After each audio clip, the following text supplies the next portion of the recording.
Hello and welcome to MyFactoryModels. This is part one of Old School Gold, and in this case it's the German HANOMAG, the Tamiya.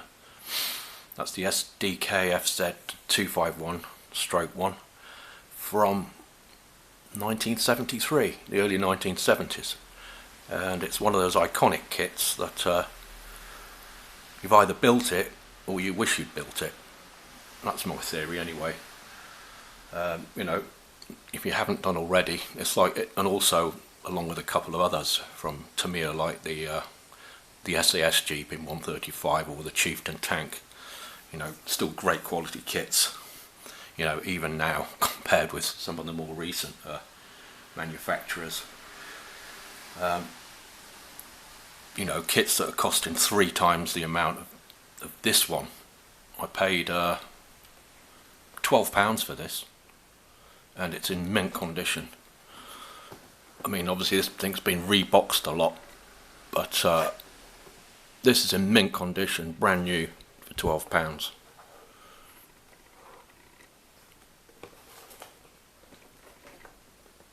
Fantastic. I'm not going to go whitter on about Tamiya quality, because a lot more experienced modelers than myself have done that, are far more knowledgeable, and it's been done so much, I guess, you know, online and everywhere else. But it's got your classic pose here, the classic artwork on the box with your 5 combat figures, which also, you know, it's great because they come with the kit. So you've got 5 quality figures which also come with the model. The main armament is the MG34 or the MG42, and yeah, like I say, it's just one of those kits that now I'm going to finally get round to building it. Just wasn't the thing for me back then, you know, when I was making, which basically amounted to glue bombs to throw on the shelf. So this is one I've always wanted to make. The real vehicle was, you know, in World War II it was a mechanised infantry vehicle, and now it's become well, very iconic.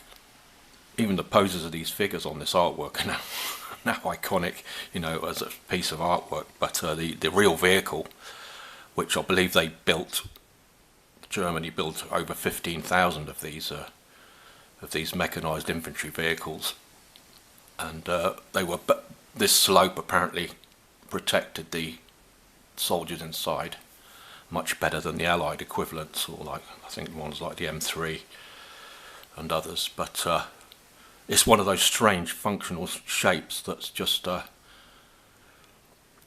taken on more of an iconic look over the years. It's just grown.